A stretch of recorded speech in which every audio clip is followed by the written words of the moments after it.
I wish people would just stop it with their swinging. Look how fast I can run. Look how fast my easy runs are. Look how fit I am, everybody. Just piss off with your ego. Welcome back, guys. My name's Lee and I'm an ultramarathon runner from South Wales.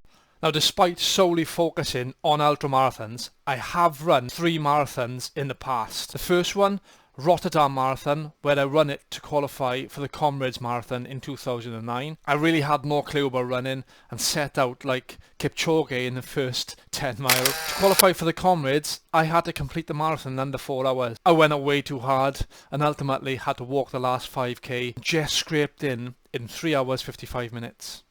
My second marathon, Yeovil, 2019, my goal was to run sub 3 hours. I run 3 hours 1 minute. After hitting the loop hill on mile 22, I lost a psychological battle and walked the hill, ending up missing my goal by just over a minute. And then my last official marathon was Gloucester 2020. How has it been 3 years already? Time is flying.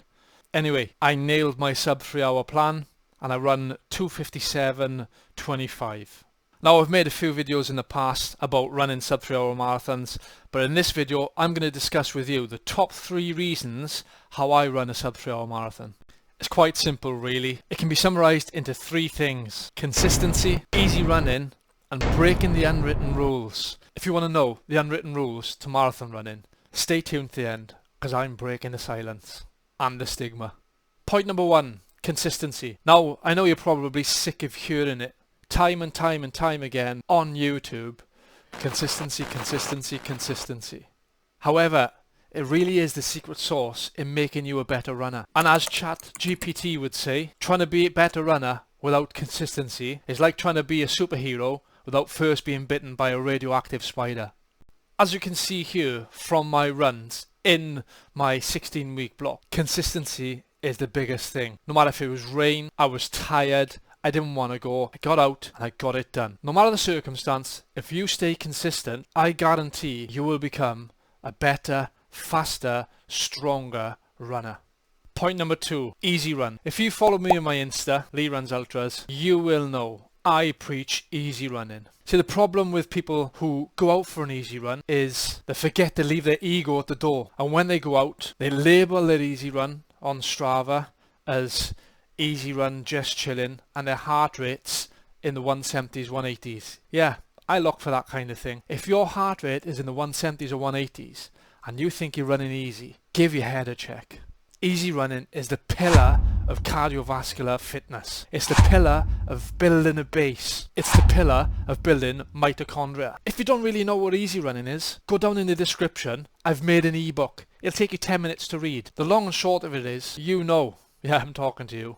When you go out on your easy runs, they're not actually easy.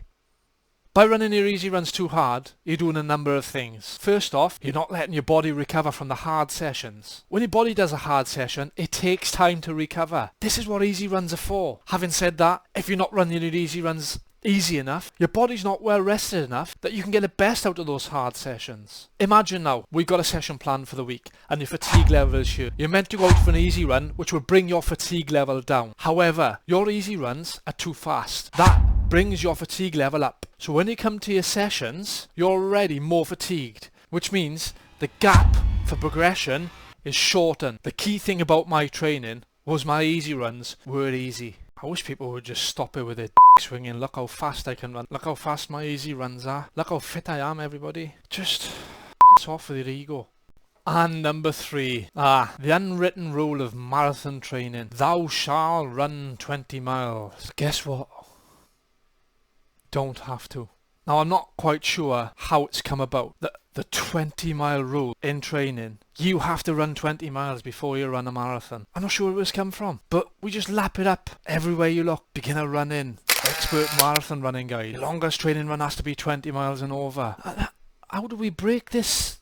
How do we break this mold? Well, I did it. My training block, only 16 miles was my longest run, and I'd done it 3 or 4 times in that period. 16 miles. Was I tired in the race? Yes. Were my legs hurting at the 23 and 24 mile point? Yes. But did that make me quit and slow down? No. This unwritten rule of running 20 miles in training is bollocks. It's all in your mind. Running ultramarathons has taught me mental fortitude. That No matter the pain, it doesn't get any worse, and you can fight through it. So this is my message to you. If you haven't run 20 miles in training, like every expert on YouTube has said, don't worry about it. As long as you're mentally strong and you're prepared for it to hurt, then you'll be just fine. Now, could I have run faster if I'd incorporated 20 miles? I can already see all you internet critics typing in the comments, but if you ran 20 miles you would have gone faster than 2:57. Well, duh. But just like the mileage rule, certain mileage for certain speeds, Stephen Scullion, an Olympic runner, run 2:09 on about 70 miles a week. You won't find that in a book anywhere. To summarise the video, I run a sub 3 hour marathon through being consistent, getting out there and getting it done even when I didn't want to, not giving a what people say about my easy pace on Strava, worried about people's comments. Ego's the biggest killer of a good training plan. And lastly, just because it's in a book or an article doesn't mean it's true and you have to stick to it. You do what feels right for you, and I'll see you in the next video.